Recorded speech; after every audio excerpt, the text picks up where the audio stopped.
The 10th day of training camp for the San Francisco 49ers has just wrapped up, and it's kind of crazy how much this is flying by, considering how slow the time period was during the offseason, but that's every year, right? And speaking of every year, it's the 49ers injuries. That's always the biggest story, players being held out, getting hurt in camp, and whatnot. But a couple players who I think it's time to have some concern, if not possibly even panic on, at least a red flag in question is Nick Bosa and even Mike Evans. But right now, I want to highlight Nick Bosa. I'll get to Evans later. Bosa misses 4 straight practice today with soreness. That was announced last week. He's now been missing for a week. And the thing about his injury is, cool, you're coming back from ACL. I understand maybe it's just soreness. You're getting your body used to it. So that, considering he went through the first 5 through 6 practices of going hard, and he's not participating the whole time. He hasn't been in the scrimmage and whatnot. But it is true that training camp is something that pushes you, that is strong, because we just saw Ricky Pearsall where like he's working on the offseason, then he gets to camp after 1 or 2 days, boom, knee swelled up, now he's out for the season. And that's not a situation that anyone should be concerned about with Bosa, because ACLs versus PCLs issues are just so different. ACLs kind of feel a little cut and dry, especially I can definitely attest to it because I've torn my ACL before. So I can see why there is some soreness and why you need a day off or two. But for 4 straight days in a row, I have that little red flag. I think it's time to look at this and be like, what's going on here? Because while he is coming back from the ACL, he looked the first 5 to 6 practices pretty sharp. Trent Williams himself even said, you could have fooled me. He looks like he'd never tore an ACL last year. He said that on KNBR or wherever he said that to. And so I'm thinking, like, you're missing practice 4 in a row with soreness. I mean, Dre Greenlaw just missed with soreness, and he's probably the most injury-prone player on the team, and he missed 1 day, and he came back. Christian McCaffrey missed a day of tightness today, and I understand he's probably been doing more reps than he needs to because Kalen Black's hurt with the hip abductor. Jordan James has fractured ribs because Fred Warner Superman punched him. They're running out of bodies. But McCaffrey, I understand. If anyone I want to see barely taking your training camp reps is Christian McCaffrey. And you can argue with Bosa. I understand holding out Bosa for some practices, as I said a minute ago. But he's coming back from an ACL. We want to see you ramp up there. We want to see you get your body right. And he's the one that can attest to it the most. Like 3-4 years ago when he was holding out for his contract extension, he didn't come back to the team until less than a week before week 1 started. And he had a slow start. He didn't start picking it up until like week 8, 9, or 10. And he even attributed it to that. He's like, yeah, me missing out training camp was rough. And that's why I'm not playing good right now. So he knows it. He's literally admitted, if I miss camp, it's not good. So wouldn't it be like smart to be like, hey, I got to continue ramping myself up to get used to this ACL, to get my body right and stuff like that. But your soreness.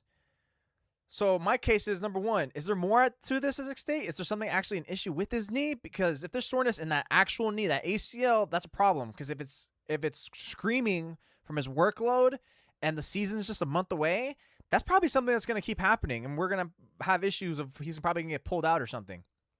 Or is there something else? Because let's keep it a buck. The 49ers aren't the most detailed teams when it comes to describing or revealing injuries. These guys treat them like freaking nuclear codes. It's so weird. So is there more to it? Are they dumbing it down, downplaying it? I wouldn't put it past them. It's definitely plausible. And also, I want to give it out there, like, it is probably possible. Maybe he's just sore and they're just keeping him out there. But I just think it's weird that he's not even there in the facility. And Mike Evans, who, again, I'm going to talk to a little later, at least Mike Evans is out of practice. He's on the sidelines, like, doing some, like, rehab stuff. You can see him. He's there. Where's Bosa at? Because if Bosa was just like, whatever, he's going to hang out. It makes me think, is this contractually related? Because he is a guy, if there's an opportunity to take to get more money from the 49ers from any opportunity, it's even his brother Joey did that when he first got drafted by the Chargers. They're going to take advantage of it. They're going to do whatever they can to show, like, I want more money, I want security. Because Bosa's contract right now, he's tied up to the 49ers through the 2028 season. So it's not the typical he's 1 year left in his deal, because obviously that would have been a talking point half a year ago. So what gives? Well, it turns out there's an out in his deal after the season. that I believe the 49ers can exercise, which means his guaranteed money starts to run out. I think I saw like his guaranteed money is in the single digits, if not barely any left. So if you're Bosa, I mean, look, we've been seeing Trent Williams do this for years. Like, I'm running out of guaranteed money. Pay up, guys. Sprinkle on a little more, a little raise, and secure me up in case I get hurt. There's nothing more important to a player than that, than security for years and guaranteed money. That's why the APY, the annual per year salary, I never pay attention to, because who cares? What matters is the guaranteed money, because if this player stinks, he's not up to it, you can always cut him or trade him, and guess what? He only sees like two-thirds of that contract that you quote-unquote signed him to. So Bosa realizing that could easily have been like, I'm going to show you guys for 5-6 practices that I'm healthy, that I'm still explosive. Look, Trent Williams just said I look like that. Your reporters are posting it. The fans realize, everyone's acknowledging like, oh my God. The coaches are saying like I look great as ever. I showed you. I showed up. I participated. Come talk to me about this money. What's up? What's good? That's definitely a plausible situation. I think I lean more towards that being what's actually why he's not there. Why he's not participating in practice, and why he's just not there in the facility. Juwan Jennings did this last year. This is not an uncommon thing for someone who wants more money, wants the contract revision, restructure, something to do. And if you're Bosa, that makes perfect sense. Participate. 5-6 practices. Show you're healthy. Be a team player. It's like, all right, there's my evidence. I look good. Let's talk. Pay me. Because it's not like, what is it going to happen? Like, Bosa plays 5-6 games in the season, and now the Niners are like, okay, now we'll sign you. Like, no. Especially if you're Bosa, now you're putting yourself at risk of injury, and now the 49ers are definitely probably going to sign you to cheaper, or maybe exercise that out, or trade you. So this makes perfect sense for Bosa to be like, I gave you some practices to show you I'm healthy. I showed up. You guys checked me out. I'm good. Come give me a deal. Because he knows more than anyone, as someone who's now gone through 3 ACL injuries, he needs that security. He needs that payout now. Because for all we know, for all he knows, his best days are behind him. He'll probably still be a fantastic player, but in terms of like a defensive player of the year candidate, superb all-pro, probably not. Still impactful, dominant, that teams are going to scheme for, but like there's probably like a couple levels down or a few that he's regressed to. I think Bosa probably is doing something contractually gone. That's why he's not on the side of the field. That's why he's took 4 practices in a row, and that's why he's not in the facility. This is very odd, very strange. And the 49ers, once again, are not going to let you in on that is an issue. And for their sake, they're probably like, we were done doing deals in training camp. We've learned our mistakes. They've I think over a year ago is when they realized we're done with that. That's why they had that extensions in April and June with George Kittle, with Fred Warner, with Brock Purdy, and with Nick Bosa, who, mind you, is a contract that they hated the most outside of Brandon Ayuk. Like, they hated that contract negotiation. From what I recall reading a Tim Kawakami article and maybe even a Mike Silver one, who are the most probably in tune person to the 49ers inside the facility, inside that locker room, to the dynamics of things like contracts. Like, yeah, Ayuk is number one, but Bosa was the one because he took him for a ride and they got hit. And while he's been pretty much worth it, they always want to get the win on the deal. And so now you're facing the situation again where it's like he's taking you for a ride again. And I respect it. He showed up for 5-6 practices, showed that he's sharp while he wasn't in team scrimmages, which is a little bit, maybe you would have seen that. But for him, he's like, I want to ramp up, show enough, and then not get hurt to team scrimmage because I'll most likely get hurt on that. Then doing these one-on-one drills or whatever else we're doing in warm-ups and just exercises at these static drills that we're doing, whatever. I definitely think that's on the table. And at the very least, questionable. This is a questionable situation that people should be looking at like, what's going on? Just soreness? Really? Come on. I think at some point we all just gotta realize like we're not stupid. Something's going on.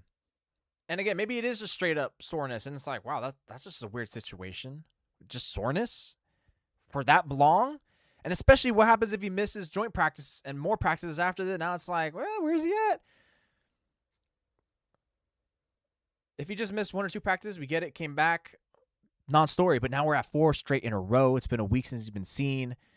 There's something at large here, and I think it deserves questioning and should be some concern. I got this red flagged 100% of the way. But Bosa isn't the only player who's been missing consecutive practices for a long time. Mike Evans has missed his 5th consecutive practice. And on one end, it's good. He's there. He's rehabbing. He's on the side. His presence is known. Cool. Excellent. It's not massively concerning. Not in the same sense as Bosa. But the reason why I want to bring it up is because, like, damn, dude, 5 in a row with the quad strain? I had written that it's fine if he misses time. But my threshold, my allotted games, I'd be like, okay, I'm down to let him miss 3 practices, because then you also have like a jog through in between and then an off day. So it's like, okay, at that point it's like 5 days, 6 that he's really gone for. He's been out for 5 practices in a row. That's like probably like 8 days now, a little more. Don't know, like, it's not. It's like, I'm not saying he should be out there, force it, play it, because of course, take care of yourself. I'm just saying this was always my concern with the 49ers ever considering bringing in Mike Evans. Because while it is good, you get a value deal. It's not expensive. It's not killing your cap. So if he flames out this year, it's like, whatever. You rolled the dice. It didn't really kill you too much, especially in the long term. But this was always a concern because he's turning 33 years old, and it's not unfathomable. Rather, I think it's even likely that his body could begin to break down with the soft tissue injuries.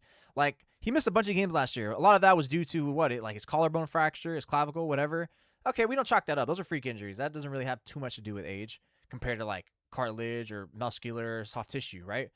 He did have a hamstring injury last year, and he doesn't really have a massive history like that where he's missing games because of it every year. But it's because he is entering his mid-30s that it's like, ooh, something going on here. It could be the beginning. There's always a beginning to a player at some age. And when you're a wide receiver, and he's not the most fastest, right? But you need those are the injuries that matter. Those are the ones that are going to creep up and probably linger all season. So quad strain, good that you're holding him out. But now that it's reached 5 straight in a row, it's concerning because is his body breaking down? This is what you're going to deal with. Can he make it for almost every game and only miss 2 to 3 games? Because I feel like if you told me right now, like, if Evans was going to miss 3 games, would you rather do that or roll the dice and see if he can make all 17? I'm like, I'm signing up right now. I don't even care if he misses like 2 pivotal games. I'm signing up right now just to make sure I get him most of the season, because his presence is so crucial for how much they're investing in the playbook and looking for him to rely upon things to open up the running game, the passing game, just everything. And speaking of the pass game, this is the other thing that hurts. His chance to build a rapport with Brock Purdy. There is a floor where they will be fine with their connection because Mike Evans is just a pro's pro and Brock Purdy is pretty good on that. But connection does matter, and this is where you get to really build that the most. It's training camp. And because he's missing all his time, it's like, that's hurt. It's going to hurt. It's going to stunt the growth that you guys should be having. So hopefully he's back in the next practice or 2 or 3. I feel like he's going to be out for the rest of the week. He's not going to be in the joint practice. He's not going to play in preseason. I feel like in a week from now, it's like he's back, and then, okay, cool, it's good. We're back on track. Let's build this rapport. Let's get implemented in the offense, and then we're good again. So those are definitely my concerns that I'm starting to like eyebrow raise. It's not red flag yet, but is this something that I personally have been looking at and been writing about? You can even go back and look at that. This could be the time where he starts to break down, and where you think you're going to get most of the time he's available and as impactful. He's lost some of that punch to his skill on the field, and he's probably only going to be healthy for like 12 games.